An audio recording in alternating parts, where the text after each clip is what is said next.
So, good afternoon to you and welcome to the latest Facebook Live. This is where Minerva Growth are bringing value to business owners around the globe on topics that be useful to them right now, but also moving on into the future. So, hi, good afternoon to you. Thanks for agreeing to be part of this live chat today. Please, can you introduce yourself and your business? Hi, so my name's Chris. I run a business called Lumien. We provide wellbeing support to companies by having a data-driven approach to wellbeing.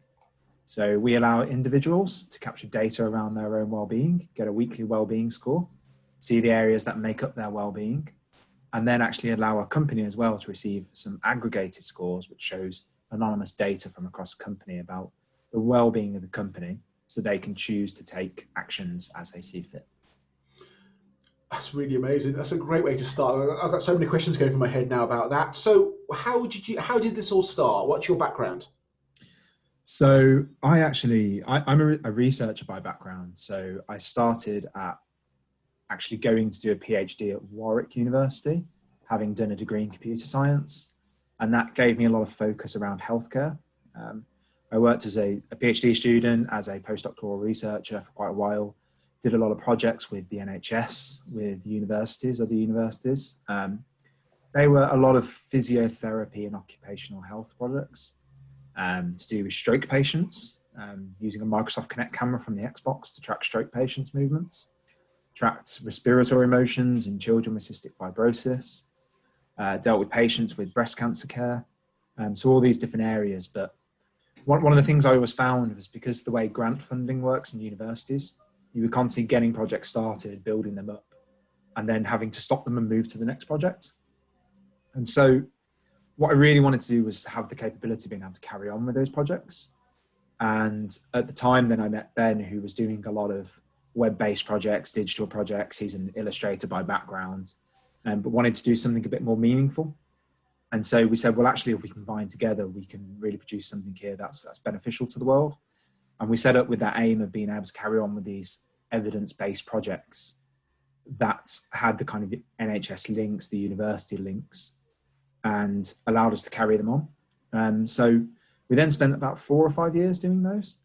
Had some really big successes. Probably the biggest one was a project called Slow-Mo with King's College London and the NHS, South London and Moors NHS Trust. And that is an application to help patients with psychosis, and actually appeared on the One Show, interestingly enough, for Cool. helping some people who hadn't left their house in 2 years, which I found fascinating. And that was obviously successful, but a lot of that was doing software projects for other people. We'd made quite a big shift over that period from doing kind of a lot of physical health projects to a lot of mental health projects.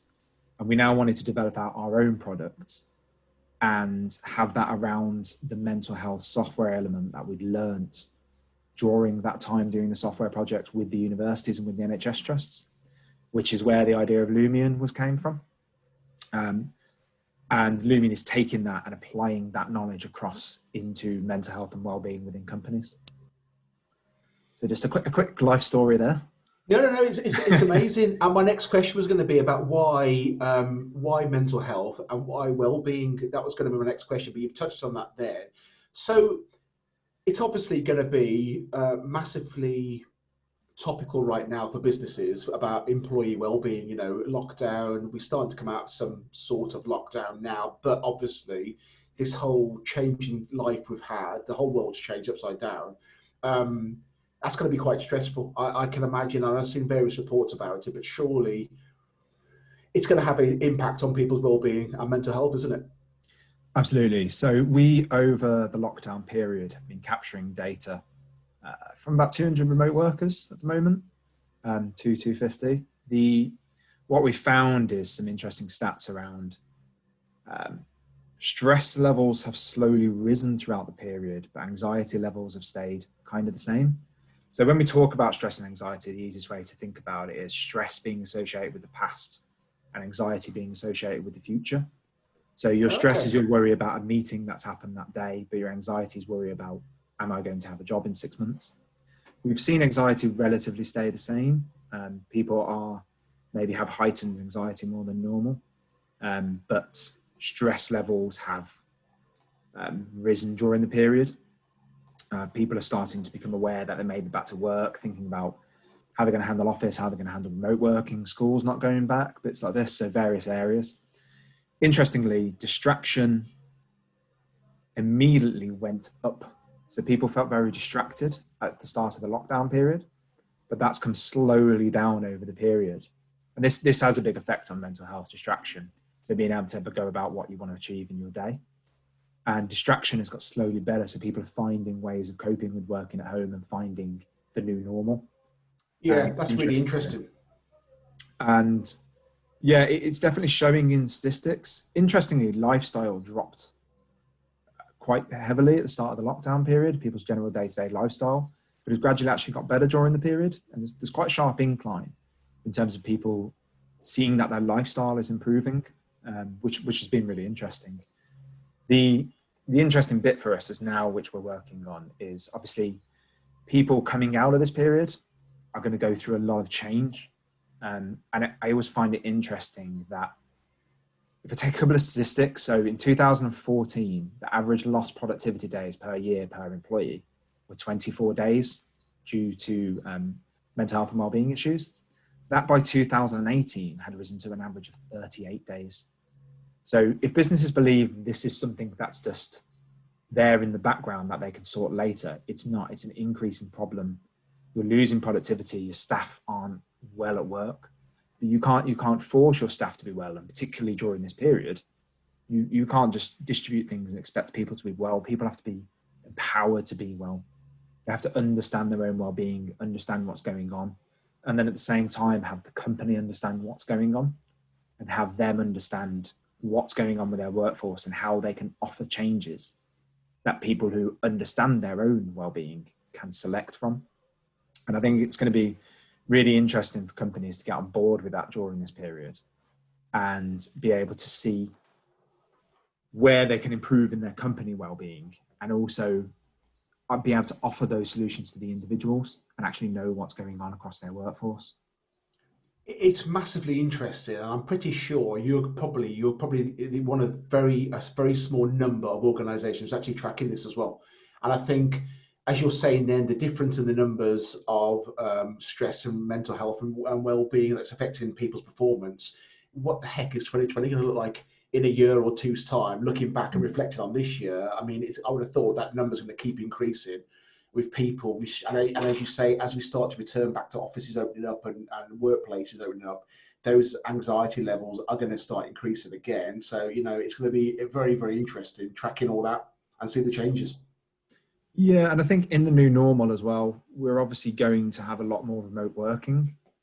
So whereas previously we always spoke about, particularly in either small companies or within teams, a manager always needs their finger on the pulse of the company. So what are the current emotional state of the company? And I think when you're in a physical environment together, you can always have a general sense of that and a general feel for what's going on.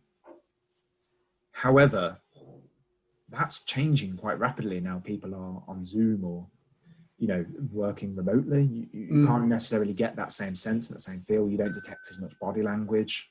You don't detect the same communication levels. And so it was important before that, you didn't just have your own emotions influence other people's emotions or bits like that, and you understood the data behind what was going on. But that's even more important now, because now you can't have that ability to detect daily emotions of the company. You've only got ability to detect the odd individuals. You really need to understand the data of what's going on behind the scenes. How is the feel of the company? And how do you get your finger on the pulse of the emotions of the company?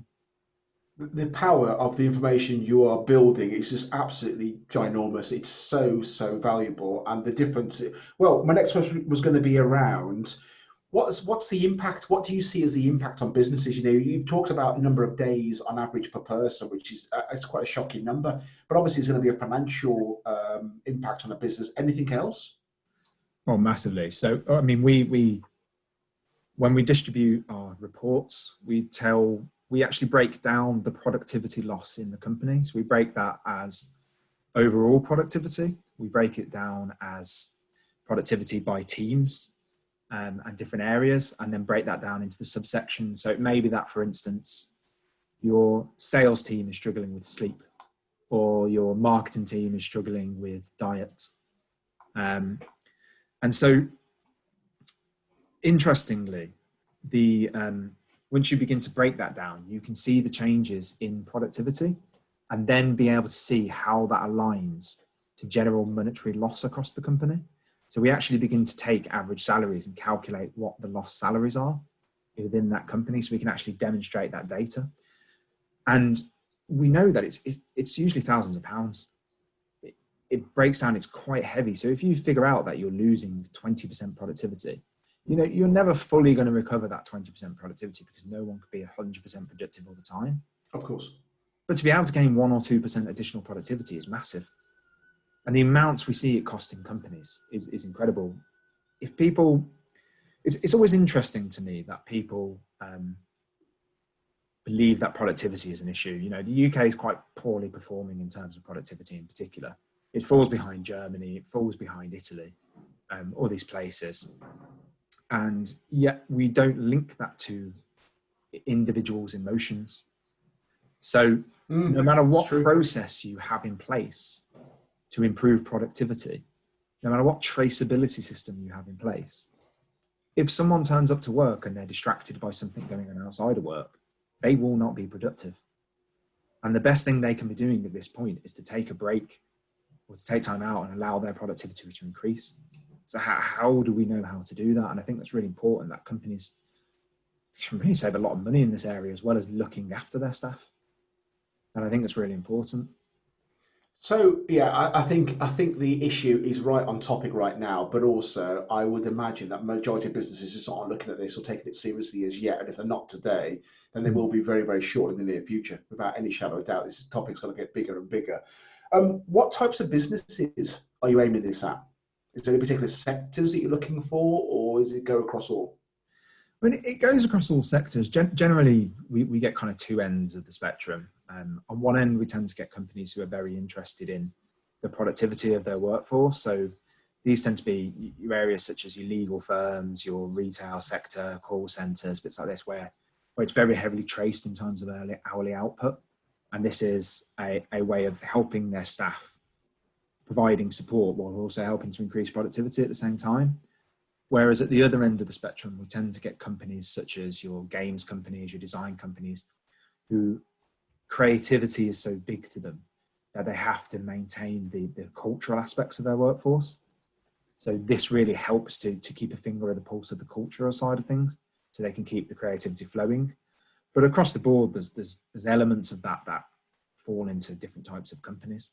And I think every type of company has some sort of issue with well-being and with how that relates to productivity.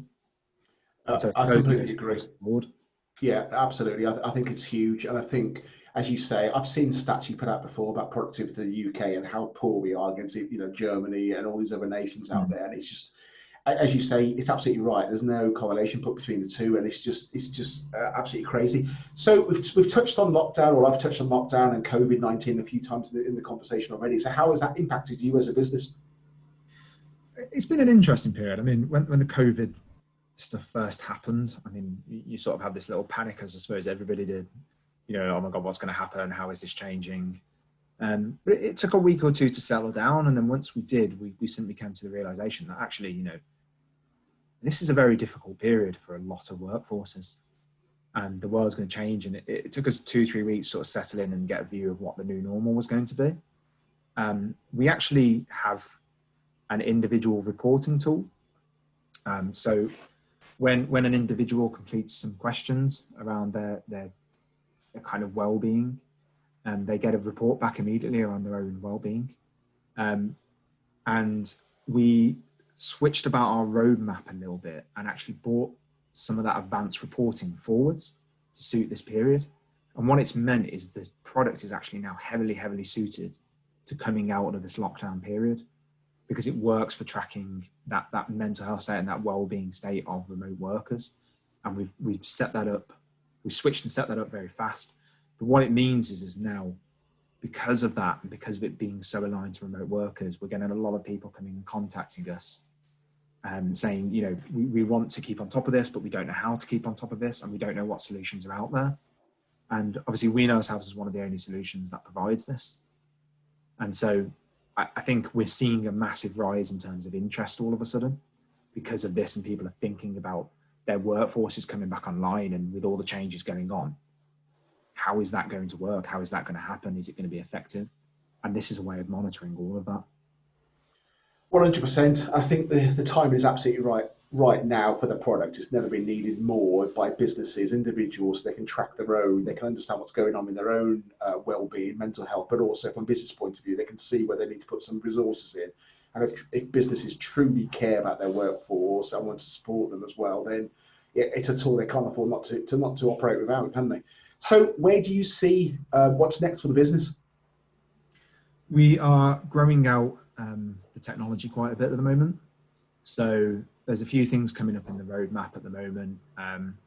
Quite excited. It's just about that we're next building a mobile app version of the product, which will be really exciting because of the advancement of the notifications and bits like that to individuals. And we are bringing out shortly some new drill down data sets. So we have key domains such as sleep or such as diet, but then the ability to drill down further into those and being able to understand specific areas of sleep within your company, or specific areas of diet, for instance, or the areas of men's stress or anxiety, and being able to really drill down into what's happening and what's going on within the company. And I suppose just advancing the technology and just trying to help as many people as we can within this lockdown period. Because it's one thing to say, you know, we want companies to come aboard and the monetary side of it and that bit of it. But, you know, realistically, this company was set up to help people. And, you know, our mission statement is around empowering 10 million people to take control of their own well-being. Now is the time to do that. We can really now empower those people to take control of their own well-being and help those businesses. Information is power, the old saying goes, but again, it's very exciting. I think you're absolutely bang on with the technology, and that type of deep dive information is going to be so powerful. Okay, so I'm hoping you're going to whet a lot of people's appetites. I want to know more about Lumien and how they can get involved and what it can make difference it can make for their business. So how can people get further information?